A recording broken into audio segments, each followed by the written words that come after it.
Pada kesempatan kali ini kami akan mempresentasikan mengenai kasus WorldCom dan Enron. Kelompok kami terdiri dari saya Angela, kemudian ada Adila, Benitio, dan Excel. Pembahasan kami meliputi skandal WorldCom dan Enron beserta bukti dan informasi lainnya, kemudian dilanjutkan dengan similarities dan kesimpulan dari kedua kasus tersebut. Bagian pertama adalah skandal WorldCom. WorldCom merupakan perusahaan yang bergerak di bidang infrastruktur telekomunikasi dan berbasis di Amerika Serikat. Diketahui bahwa fraud mulai terjadi pada rentang tahun 1999 hingga tahun 2002. WorldCom menyediakan berbagai macam produk di seluruh dunia seperti data, internet, komunikasi telepon, layanan video, hingga lingkup internasional. WorldCom juga diketahui telah mengakuisisi beberapa perusahaan. Kasus ini merupakan kecurangan dalam pelaporan keuangan yang dilakukan oleh manajemen perusahaan. Kemudian, bagaimana WorldCom melancarkan aksinya ini? Terdapat dua cara yang mereka lakukan, yakni yang pertama adalah dengan mengurangi biaya saluran, yang memiliki porsi paling besar di perusahaan, yakni hampir setengah dari total biaya. Biaya saluran merupakan biaya untuk melakukan panggilan suara atau transmisi data dari titik awal ke titik akhir. Dari tahun 1999 hingga tahun 2000, mereka telah mengurangi biaya saluran dengan melakukan releasing accrual, yang intinya mereka mengurangi perkiraan biaya saluran yang harus dibayar ke depannya tanpa adanya alasan yang jelas.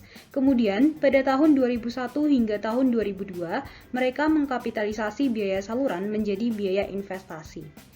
Kemudian yang kedua, WorldCom melaporkan pendapatan menjadi lebih banyak daripada yang seharusnya. Mereka memanipulasi entry journal dengan menambahkan pendapatan yang tidak jelas asalnya. Kasus ini melibatkan beberapa pihak seperti Bernard Ebbers yang merupakan co-founder dan CEO WorldCom, kemudian terdapat Sullivan Scott yang menjabat sebagai CFO dan David Mayer sebagai controller. Di sisi lain juga terdapat Cynthia Cooper sebagai whistleblower. Selanjutnya, mengapa hal ini dilakukan oleh WorldCom? Pada beberapa sumber yang kami temukan, kasus ini didorong oleh beberapa hal yang dapat dianalisis melalui fraud triangle ini. Mereka menginginkan laporan yang terlihat bagus atau terlihat cantik agar terdapat investor yang ingin berinvestasi pada WorldCom walaupun di saat krisis sekalipun. Kemudian, terdapat kompetisi di bagian infrastruktur telekomunikasi, sehingga pihak manajemen WorldCom menekankan bahwa perusahaan harus memenuhi target performa yang baik atau tinggi. Di sisi lain, juga terdapat ketidaktelitian auditor eksternal. Di kasus ini adalah Arthur Andersen, dan terdapat internal control yang kurang optimal dan kurang memadai. Kasus ini berkaitan dengan fraud yang dilakukan oleh manajemen perusahaan dengan adanya 11 miliar dolar income over statement sehingga menyebabkan total kerugian sebesar 200 miliar dolar bagi para pemangku kepentingan serta miliaran dolar kerugian lainnya yang ditanggung oleh berbagai pihak. Melalui aksinya dalam mengurangi biaya saluran yang memiliki porsi paling besar di perusahaan, yakni hampir setengah dari total biaya, serta melaporkan pendapatan menjadi lebih banyak daripada yang seharusnya, mereka telah memanipulasi entry journal dengan menambahkan pendapatan yang tidak jelas asalnya dari mana, sehingga menimbulkan 75 miliar dolar balance sheet overstatement. Kemudian, pada bagian selanjutnya, kami akan membahas mengenai alur permasalahan pada WorldCom ini yang akan digambarkan melalui diagram alur. Saya akan melanjutkan mengenai presentasi mengenai perusahaan WorldCom, dan saya akan menjelaskan diagram alur kasus fraud dari perusahaan WorldCom ini.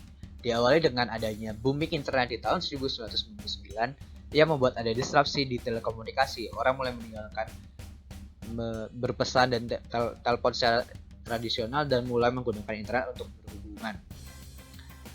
Kemudian di tahun 1999 juga analis merekomendasikan saham WorldCom yang dianggapnya mereka bisa survive di keadaan yang mulai berubah. Perusahaan WorldCom mulai khawatir karena pendapatan mereka juga mulai mengalami penurunan, dampak dari adanya penurunan di telekomunikasi secara tradisional.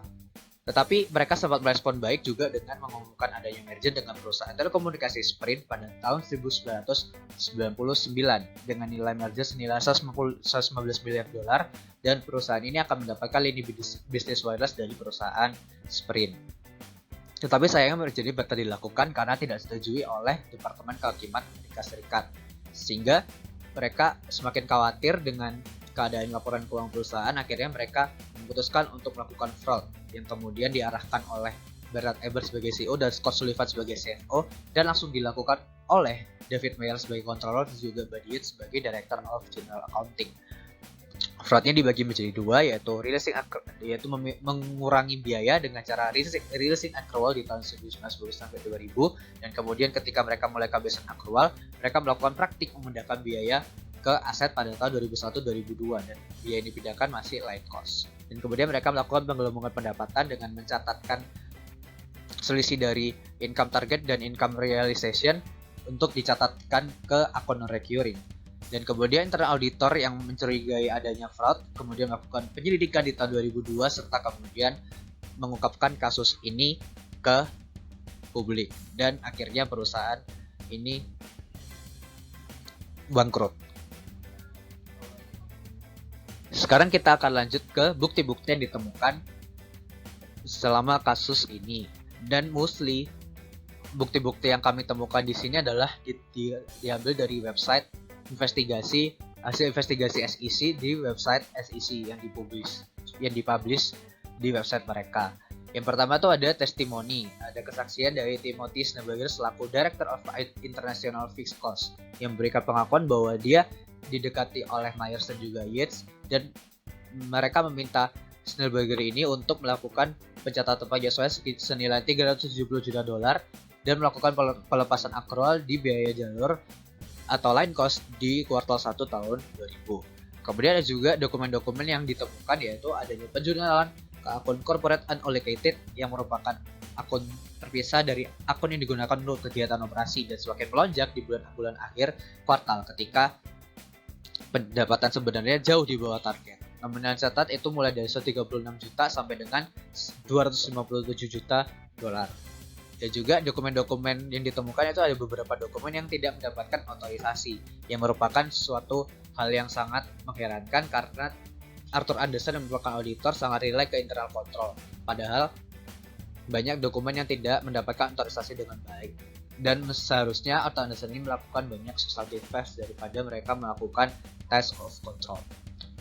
Dan juga ada voicemail dari Sullivan yang merupakan CFO ke Ebbers, yang intinya mereka menyadari bahwa dan mengizinkan adanya penambahan pendapatan di akun non-recurring, dan yang berarti ironis karena mereka juga menyadari bahwa pendapatan operasional perusahaan di tahun ini semakin memburuk dan mereka akan jatuh ke lubang yang besar seperti yang dideskripsikan oleh Sullivan di dalam voicemail tersebut.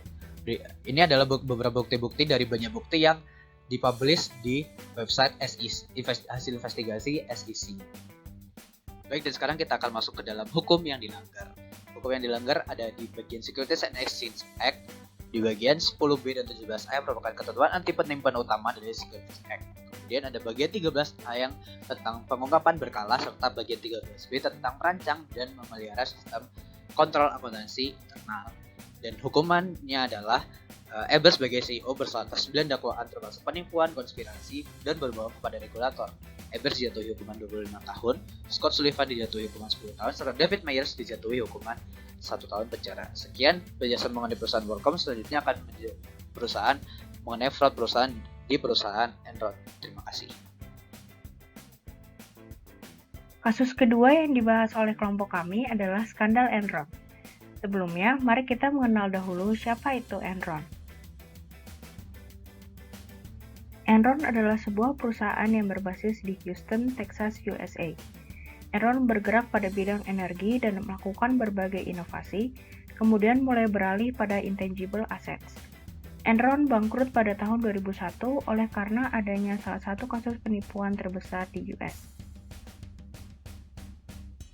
Enron memiliki lebih dari 3.000 special purpose entities. Hal ini berkaitan dengan fraud yang dilakukan oleh perusahaan dengan total kerugian yaitu $74 miliar untuk shareholders. serta miliaran kerugian lainnya yang ditanggung oleh berbagai pihak seperti karyawan, pelanggan, bank, dan lain-lain. Dalam kasus ini terdapat kurang lebih 144 pegawai eksekutif senior yang ikut terlibat. Nah, kalian pasti bertanya-tanya, apakah yang sebenarnya dilakukan oleh Enron? Secara simpel, Enron melakukan kecurangan dalam pelaporan keuangan atau fraudulent financial statements yang dilakukan oleh manajemen perusahaan on behalf of the organization. Jadi, korban dari fraud ini bukanlah Enron. Siapakah yang sebenarnya bertanggung jawab atas fraud yang dilakukan? Terdapat 3 aktor utama, yaitu pertama, Andrew Fastow yang merupakan Chief Financial Officer atau CFO dari Enron sampai dengan Oktober 2001. Aktor kedua ialah Jeffrey Skilling yang merupakan CEO dari Enron pada tahun 2001, dan yang terakhir ialah Kenneth Lay yang merupakan CEO dari Enron pada tahun 1985 sampai dengan 2001 awal, kemudian dipilih kembali pada akhir 2001 sampai dengan awal 2002 setelah Skilling mengundurkan diri. Kasus Enron dimulai dari ambisi untuk menguasai pasar dan melakukan diversifikasi. Enron mulai menggunakan mark-to-market accounting atau disebut juga MTM pada tahun 1992. Kemudian MTM ini digunakan oleh Enron untuk melakukan valuasi yang agresif terhadap forward contract.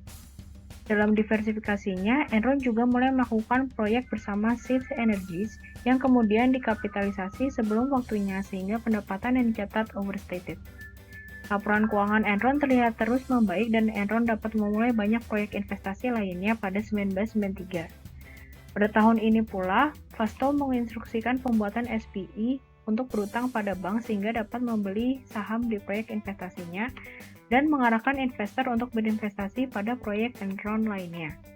Selain itu, terdapat SPE lain yang digunakan untuk melakukan kecurangan akuntansi seperti mencatat aset yang tidak bermanfaat ekonomis, meminjam uang, mencatat kerugian, dan lain-lain.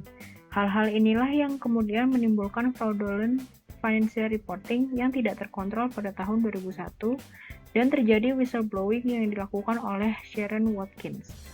Selain itu, investigasi pun dilakukan untuk mengungkap kasus Enron.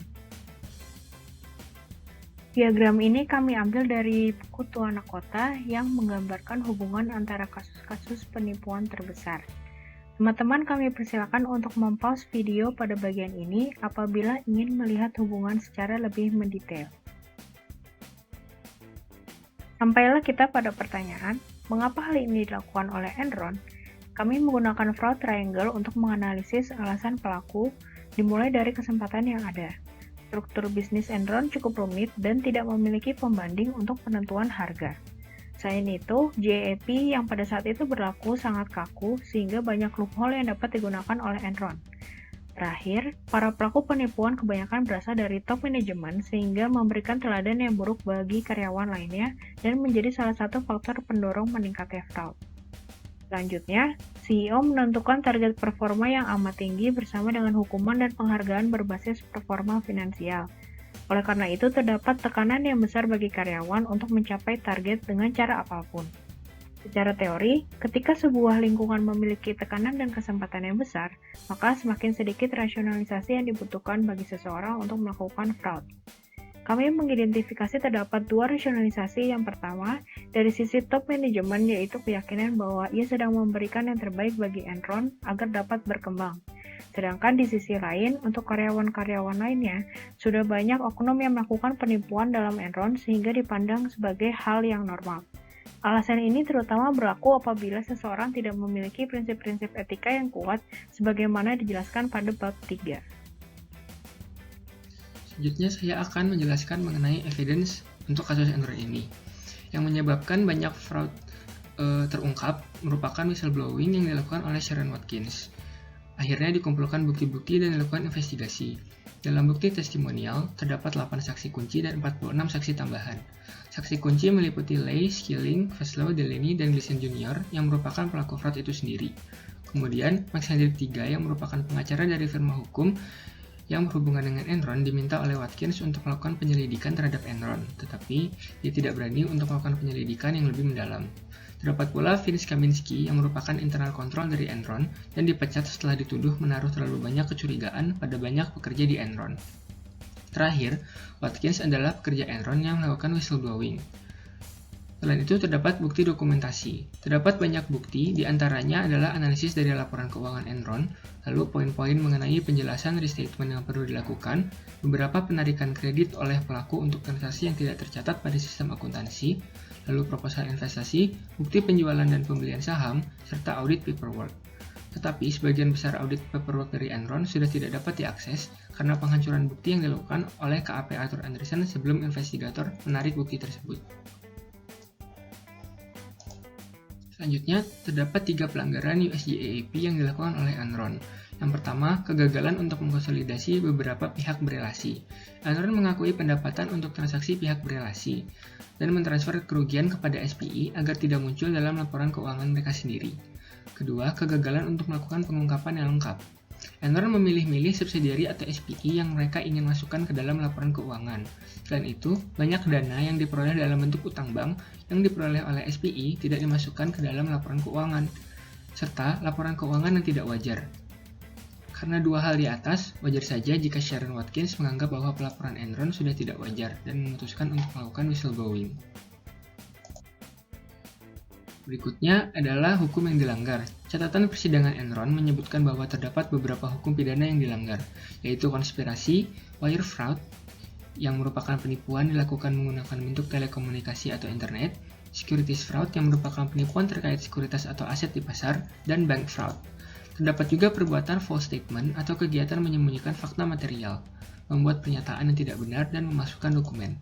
Terakhir, pelaku juga dinyatakan bersalah atas insider trading yang merupakan perdagangan saham perusahaan publik atau sekuritas lainnya seperti obligasi opsi atau saham berdasarkan informasi material non-publik tentang perusahaan tersebut. Fakta-fakta lain mengenai Enron yang menurut kami penting adalah manajemen control system. MCS yang dimiliki oleh Enron adalah state of art atau dengan kata lain sangat baik. Bahkan MCS yang dimiliki pernah menerima penghargaan saat berada di bawah bimbingan CEO Edgar Schein. MCS Enron meliputi Risk Assessment Control Group, Performance Review System, dan Code of Ethics. Sayangnya, MCS ini tidak digunakan dengan baik oleh perusahaan sehingga banyak fraud yang tidak dapat dicegah atau bahkan dideteksi. Yang kedua, Enron melakukan banyak sekali pelanggaran etika dalam kasusnya. Pertama, mengenai penyalahgunaan kekuasaan untuk memindahkan setiap pegawai yang mengancam kekuasaan mereka. Pelanggaran kedua, yaitu banyak pegawai bersekongkol untuk melakukan penipuan seperti membentuk off-the-book transaction dan SPI.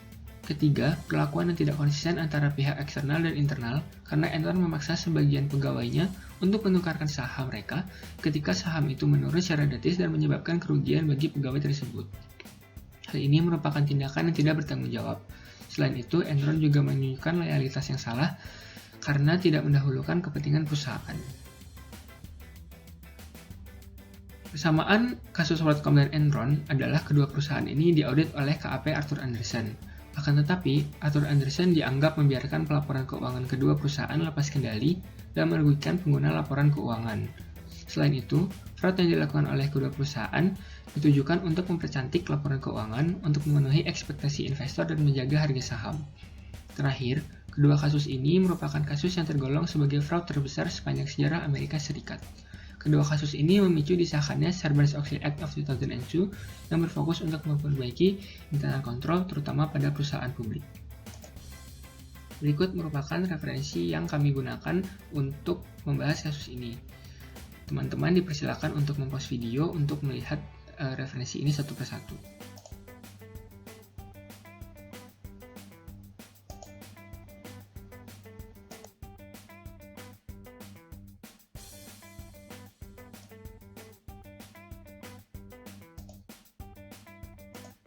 Sekian presentasi dari kami. Terima kasih atas perhatiannya.